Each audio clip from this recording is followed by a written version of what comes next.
Good evening. Jihad has come to America again. Shamsuddin Jabbar, good, solid, traditional American name, drove a pickup truck into a crowd of people in New Orleans. 10 people are dead, 35 others are injured. The motive could not be clearer. There was an ISIS flag attached to his vehicle and explosive devices found in and around his car. But it gets worse, I'm afraid. We do not believe that Jabbar was solely responsible. We are aggressively running down every lead, including those of his known associates.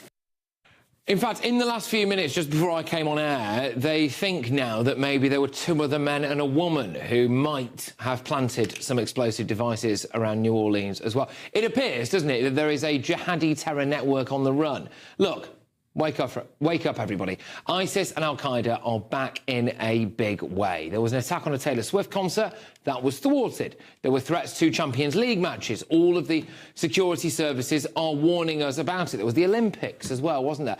They've cancelled a major football match in New Orleans. They clearly feel as though something else is coming. And I hate to say this, but I do think it's important to be honest with each other, isn't it?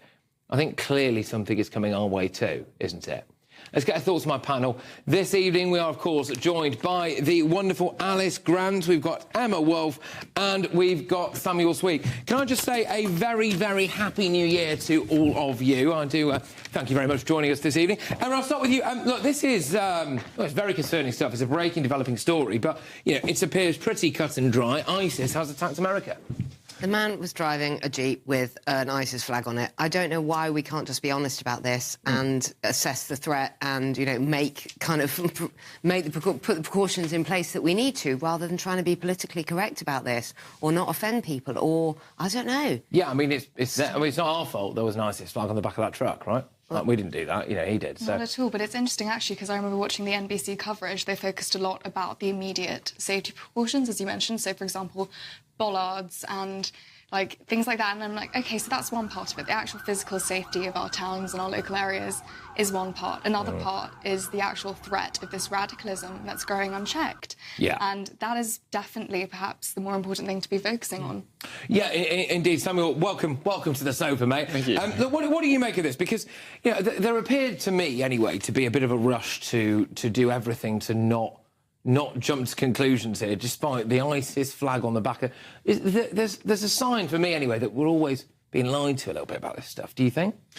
I don't know about lied to. I think it's probably the intentions of the police and the authorities to try and calm the situation. Obviously, people are deeply concerned in New Orleans and in towns and cities in America and around the world because, you know, as we've seen over many years, terrorist attacks have happened. They're all abhorrent, and there is often networks that lead to these things, whether it be, you know, radical jihad terror, whether it be far-right terrorism, whether it be neo-Nazis. We've seen it over many decades. And I think, as I said, I think there needs to be, from the authorities' perspective, a way to calm those tensions initially and not allow people to sort of run away with a narrative. Want to interject there, do you? Interesting. I agree, and I think we should talk about those solutions. That's the point. The point is it's time to have those discussions about how do we actually tackle this massive problem. It was only a few days ago we had a similar terror attack in Germany targeting a Christmas market. And as you said in your monologue, perhaps we could be next if we're not careful. So we have to look to the root of the issue in this case, and that definitely is extremist ideology, as you were right to say, across all spectrums, growing to a point which is unmanageable. I will just, what is being done by the police about this? I'll come to you. I just want to show... Okay, look, I think something a bit weird is going on, right? Because this Tesla Cybertruck has blown up outside Trump's hotel in Vegas, right? So, look, Tesla, obviously Elon Musk, Trump. So, you know, I think you put 2 and 2 together and it looks a bit like something might be going on here. But we do have some footage here, I think, of that moment of explosion. Copy. Yeah, look, there are, and I will stress this, unconfirmed reports at the moment that, and I think, to be honest, you could see that there, really, which is that there were kind of fireworks-style mortars in that. You can see them kind of going off secondary there. There you go. Emma, I do think something a bit weird's going on here, isn't it? I do think something a bit weird's going on. Of course, and I agree with the others, we can't rush to conclusions, and it's no good the security services or the police or anyone releasing information when it's not confirmed and when it's just kind of supposition. But also, I just want to say, New Orleans is a beautiful, beautiful city. For loads of us have been there. I'm sure lots of viewers have been there.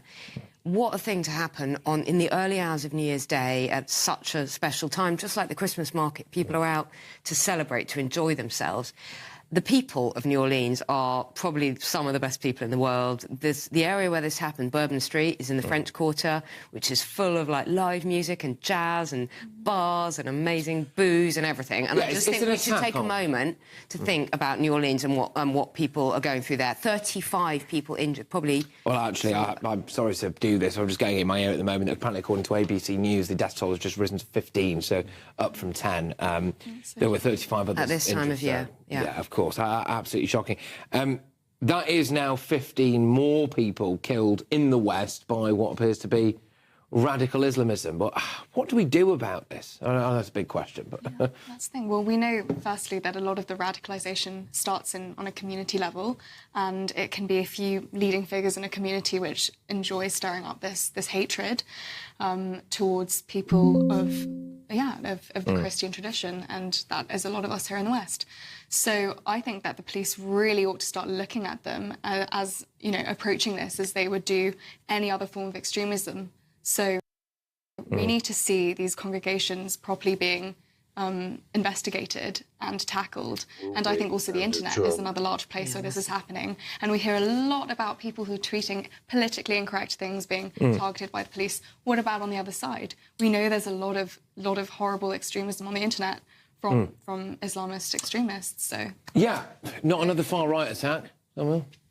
No, I mean certainly the signs sort of indicate that it does look like somebody is acting on behalf of ISIS. But I think it's very important as well to obviously state that these people do not represent the Islam faith or Muslims as a wider population. In fact, you'll be some of the first people to condemn these atrocities and actually reach out to the community. You think back in 2017, there was actually when there was a terrorist attack in Finsbury Park on a mosque. Yes, yeah. The way that the community came together there. That's true. What is it? Look, you are absolutely right, by the way. But what is quite funny is that the Muslim Council of Britain decided to do a report into the show and the channel actually, and they would currently class this, what we're talking about here now, as me talking about Muslims, right, as opposed to what we're doing, which is about radical Islamist terrorism.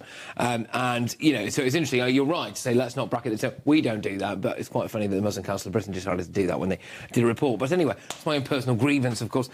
Look, Trump is saying, this is what happens when you let foreigners in, but actually this guy was... He was born in Texas, apparently. Served in the US military, Served in the US military. We're going to come on in the second hour, Emma, to talk about something else. There are some rumours going around at the moment, or reports, I should say, going around at the moment, that actually he was known to authorities, and that he might have been known to be a bit radical whilst he was in the military. You mentioned about these bollards not being erected because they're under construction.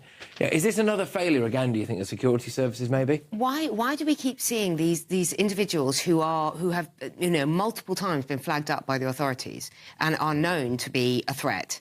And then it just, some things fall through the net, or they're not being pursued properly, or, they're not. Why are they not being stopped? It's always a giveaway when there's a mugshot, isn't it? Because it means that they've been nicked for something. Like when it goes, all right, who is this? Person known to the police. Well, what have they been nicked for? Well, there you go, right? So it's like, well, there was something there, wasn't there? Look, we are going to be talking about this quite a lot later on in the show because, there's a lot of stuff going on here, and we're going to be keeping a very close eye on that incident as well outside the Trump Hotel in Vegas. I will stress again, and I'm genuinely not trying to, scare everyone into oblivion and all of this stuff. But we have been continually warned over the course of the last few months by MI5, by MI6, that something is going on when it comes to ISIS and Al-Qaeda. We are seeing that now, I think, aren't we? Really, we're seeing it in America. Big question marks over what we saw at that German Christmas market the other week. Vienna, of course, that was thwarted. So just take care out there, everyone, I think. But good start, though. Thank you very much, everybody.